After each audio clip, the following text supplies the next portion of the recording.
Hello, I'm Alex Williams, and I'm a resident now of Prince George's County, but I moved here from the District of Columbia in 1973 when I was 24 years old.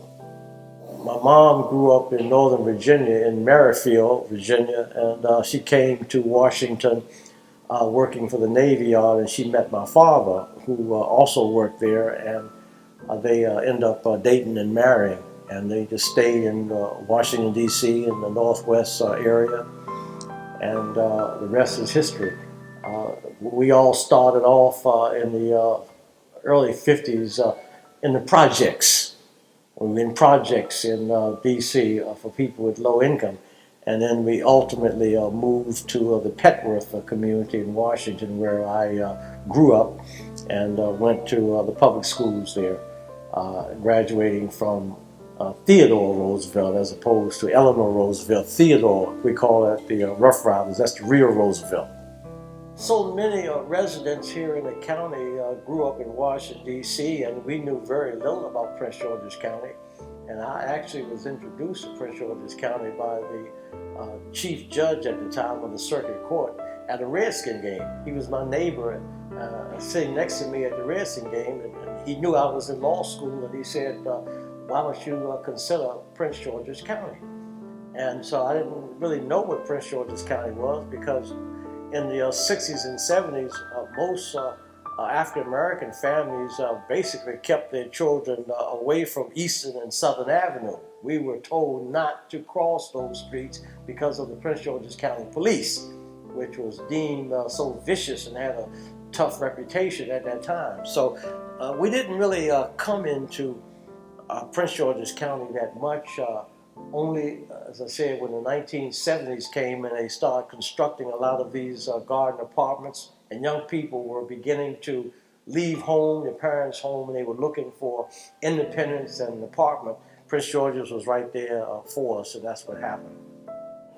Well, again, Prince George's was just coming to age at the time. I basically concentrated on my law practice, so I didn't do a whole lot of social things beyond dating. I married my wife in '75, and we raised three children. So it's basically been for me a family and also my law practice.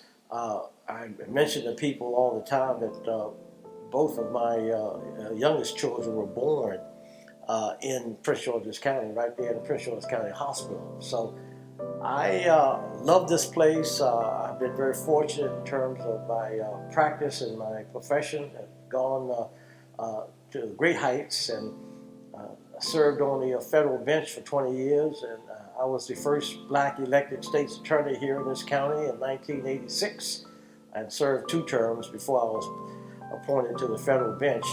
And now that I am retired from the federal bench, I am the new chairman of the Prince George's County, it's not Prince George's County, but the University of Maryland Capital Region Hospital. That's what we call it now. And I'm the new chairman of the board. Yes, my mom and dad, of course, they were natives of Washington, and they stayed there. Interestingly enough, the 4 children moved to Maryland.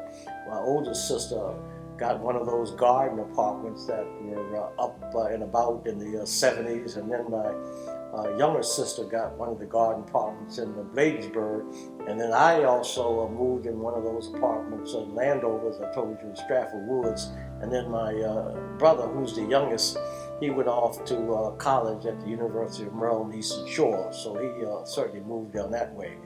But in the 1970s, you had a number of garden apartments which drove a number of young people who were looking for independence and to live somewhere. And Washington, D.C. didn't have it, and they came out here in Prince George's County because they had an abundance of, I call it, garden apartments, which again housed so many African Americans and resulted in a major increase in the population of African Americans.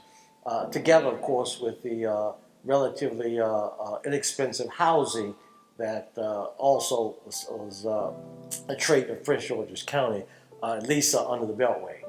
I was about ready to graduate from law school, and I decided I was going to take the Maryland bar because of the greater opportunities to practice there. And so in preparation for my bar, I had to get a residence here in Maryland. And so I decided to move in a apartment called Stratford Woods on Route 202 right in Landover. So that was my first foray here in the county. Well, quite candidly, Prince George's was pretty good to me. When I came over here, there were a little over 100,000 black people in the county, and they only had 3 black lawyers. And so I felt that I could really be successful with those odds, and I decided I was going to come to Prince George's County and offer my services as an attorney practicing law. So that's one of the main reasons that I decided to leave DC and not go with law firms there or the government there. I wanted to come up to Prince George's County and practice law and to serve and service almost 150,000 black people at that time. Well, Prince George's County is my home now. I've adopted it. I love it. My profession has been very successful, and the county has been good to me. The judges have moved me to higher heights, and I've been very successful in the political arena. And now I'm retired a federal judge, so the county has been mighty good to me, and I have no reason or intention to leave because, again, it's been, I think, from a business standpoint, it's been great for me. Overall, obviously, the county has some challenges. They have challenges in education and challenges in crime, and also Prince George's County has not gotten the economic development that other counties have, and the allocation of resources has been a little limited here in Prince George's County. But those of us here, we love it. We will continue to fight and ask for parity and equality.